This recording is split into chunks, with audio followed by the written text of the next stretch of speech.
Hey, what's up guys? Smart Rideshare here. I just wanted to talk about a very controversial subject in the kind of gig work platform, is if you should rent an Uber or Lyft vehicle. And this is just my honest opinion. I've rented a black SUV, sedan, XL vehicle, sketchy third-party vendors, etc. I've done it all, and I just wanted to let you guys know what I truly think about it.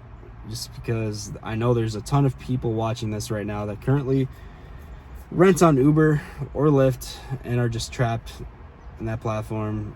I mean, the only reason, honestly, I think that you should rent one is if, one, your car's in the shop, you don't have an extra vehicle, you gotta rent a vehicle to work. You gotta make money. I get it. Maybe that week you'll just work on overdrive, work 10 to 12 hours a day just to make what you used to make in the vehicle that's in the shop.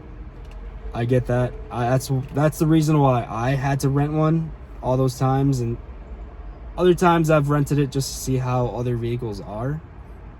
Like, I wanted to see the platform on black SUV to see if it's actually worth it. That helped a lot. That saved me a lot of money, saved me a lot of decision time making, as if I should pull the trigger or not.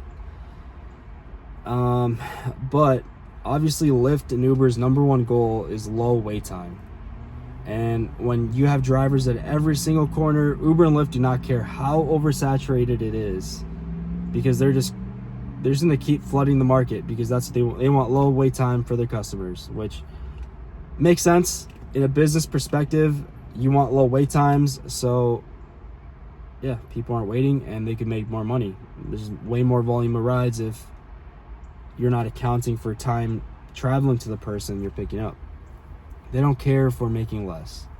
They've never cared if we're making less money. They've been lobbying. They've been slashing our pay every year. They've been flooding the market with a bunch of drivers, with a bunch of rental vehicles. And yeah, they've just been advertising. They've just been advertising vehicles on Hertz that it's so cheap to drive, but really every person that rents is working 12 hours, 13 hours like a day, like every single day. Can't take a day off. Obviously you can take a day off, but you're not making as much money.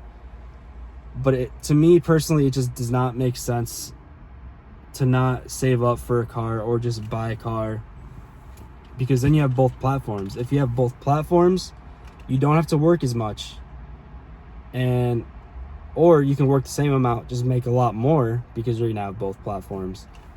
But yeah, I just can't think of any reason why you would want to rent full-time and just work all the time, unless you absolutely love working for Uber and Lyft. You love it, you love making the money, you don't care about how much you make, you're just doing it for fun.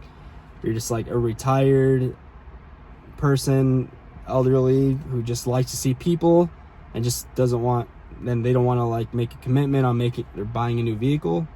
I get that. But yeah, like, you're just gonna waste away a lot of your life renting, and you're just gonna be expecting that $250 to $300 payment every single week, and it's gonna drain you. Weekends, you're gonna have to work every single weekend. You're gonna feel like you're making a lot less when it's really slow. You're not getting rides for an hour. Let's say you've been waiting 2 hours for a ride on Uber. If you had both Uber and Lyft on, you could have easily probably gotten a Lyft ride in that 2 hour time span. Just the odds are way, way higher that you get a ride and that you are more profitable when you have both platforms.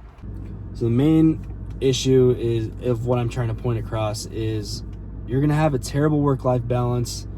All that time that you're forced to work because you're renting a vehicle, and you know you have a payment coming up every week, because you know that every single day that you have the vehicle, you're paying for that day. So you have to be making some kind of money. You're just gonna be trapped working all day, every day, 10 hours, 11 hours, 12 hours a day, and if Uber just keeps letting people rent all these cars, because they are increasing their inventory everywhere. They have been. They want as many people as possible to be on the platform. So the more drivers there is, the more time you're going to have to work, the less money you're going to make with all that time. So why not just have both platforms available so you can at least have a little bit more work-life balance? You can go see a movie with friends, go to a bar and grill, go watch a Vikings game. Or I'm a Vikings fan, so sorry about that. But yeah, it should not be a forever thing, unless, yeah, I can't think of any reason why it should be a forever thing, and you shouldn't save up for a car. But yeah, leave a comment down. Sorry, I've had a very long day today. Leave a comment down below and leave a like, subscribe, etc. I'm really tired today, but I just wanted to make some kind of video. I've seen this subject come up so many times on like Reddit, YouTube, Twitter, etc. Just let me know how you feel, because I know this is controversial. I know you guys don't agree with me, but yeah, just let me know. And let me know if you do rent a car. Let me know what kind of vehicle you rent, the price of what you pay, and how many miles you put on your car every week. All right, peace out, guys.